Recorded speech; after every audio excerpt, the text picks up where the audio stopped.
Ensuite, je ferai donc l'intégration continue donc avec Jenkins. Donc, avec Jenkins, donc dans cette partie, les actions techniques que je mènerai sont les suivantes. Je mettrai en place donc un pipeline Continuous Integration avec Jenkins. J'installerai donc Jenkins sur une instance EC2 ou localement. Je configurerai donc le pipeline pour cloner donc notre code source, vProfile Project, exécuter donc maven install pour compiler donc le code et déployer donc le point var sur Elastic Beanstalk ou Tomcat. J'ajouterai des tests unitaires maven test et des notifications via Slack en cas d'échec évidemment. Quels peuvent être donc les avantages d'un tel déploiement pour nos clients? Donc, des déploiements plus fréquents et fiables grâce à l'automatisation Continuous Integration. Une détection rapide des bugs via les tests intégrés améliore donc la qualité de l'application. Avantage donc pour les DevOps est qu'en premier, Jenkins donc automatise la compilation et le déploiement, réduisant donc les tâches répétitives. Deuxièmement, les notifications donc permettent une réactivité immédiate en cas de problème. Donc voici les avantages d'utiliser donc le CI avec Jenkins.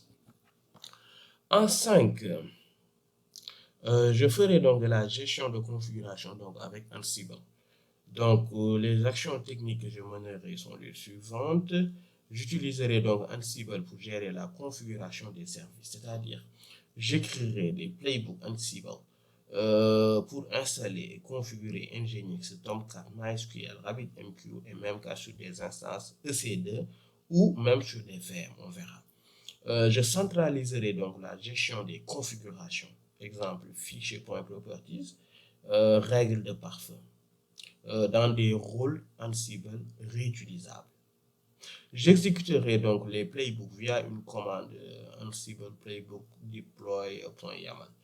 Voilà, quels peuvent en être les avantages pour nos clients et qu'une configuration homogène et sans erreur donc sur tous les environnements, dev, test et production.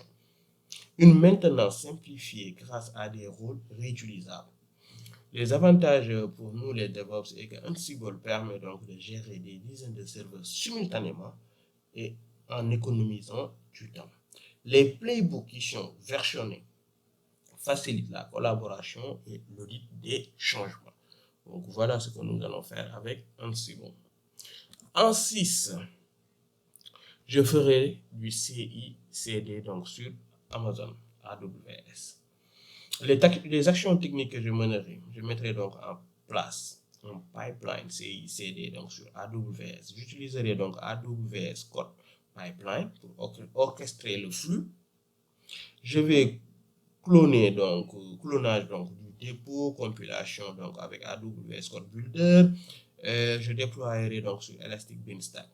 J'intégrerai donc AWS Code Deploy pour des déploiements progressifs, Blue Green Deployment sur les instances EC2 et Elastic Beanstalk. J'ajouterai des tests automatisés avec Code Builder, dans Code Builder autant pour moi, pour valider donc chaque build. Voilà, c'est ça l'objectif. Donc, chaque build sera testé. Quels peuvent en être les avantages pour nos clients? Premièrement, des mises à jour fréquentes et sans interruption, donc grâce au déploiement progressif. Deuxièmement, une meilleure stabilité de l'application, donc grâce aux tests automatisés. Les avantages pour nous les DevOps est que Code Pipeline et Code Deploy automatisent le processus CI/CD, réduisant les interventions manuelles. Les déploiements Blue Green minimisent donc les risques et facilitent donc les rollbacks. Voilà ce que nous ferons en CI/CD donc sur AWS. En 7, je vais containeriser donc notre application vProfile. Les actions techniques que je mènerai sont les suivantes. Je containeriserai donc vProfile avec Docker. J'écrirai donc les Docker files pour chaque service, Nginx, Tomcat, MySQL, etc. J'utiliserai donc des Docker Compose pour orchestrer donc les conteneurs sur une seule VM définissant donc le réseau de volume, etc. Je publierai donc les images sur Docker Hub ou Amazon ECR pour un déploiement réutilisable. Quels peut être donc les avantages d'une telle technologie pour nos clients? C'est qu'une application plus légère et portable exécutable sur n'importe quel environnement compatible avec Docker.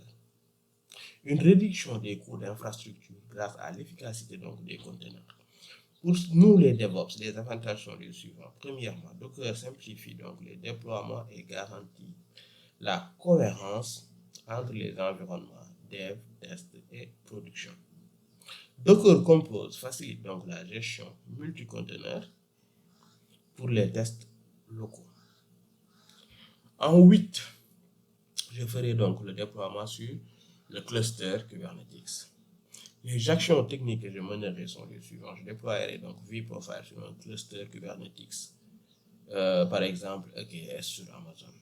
J'écrirai donc des manifestes Kubernetes, c'est-à-dire Deployment Services Config Mag pour chaque service. J'utiliserai un ingress avec un load balancer, application load balancer, donc pour gérer l'accès via Nginx. Je configurerai des horizontales pod autoscaler HPA pour scaler automatiquement donc les pods Tomcat en fonction donc de la charge. J'intégrerai donc des volumes persistants PV pour MySQL via EBS.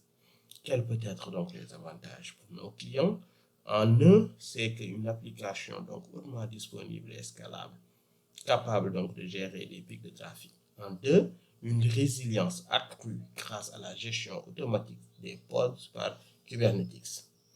Les avantages pour nos clients DevOps est que Kubernetes automatise le scaling, les redémarrages et les gestions donc des conteneurs, réduisant donc les interventions. Les manifestes versionnés permettent donc de suivre et auditer donc les déploiements. C'est ça donc les objectifs sur Kubernetes. Enfin, en déployant donc vProfile à travers l'ensemble de ces étapes que je viens d'énumérer, je garantis une application web performante, scalable et facile à gérer. Pour vous, nos clients, cela signifie une meilleure expérience utilisateur, des coûts optimisés et une évolutivité simplifiée. Les avantages pour nous, les DevOps, est que l'automatisation via Vagrant, Ansible, CI/CD, AWS, la containerisation avec Docker, Kubernetes et les services donc managés d'AWS réduisent les tâches manuelles, qui est mon principal défi, la réduction des tâches manuelles. Améliore donc la reproductibilité et permettent de se concentrer donc sur l'innovation et l'optimisation. Ce projet illustre une approche moderne et robuste pour répondre aux exigences actuelles des applications web multitiers. Merci et à bientôt pour la première technologie Vagrant.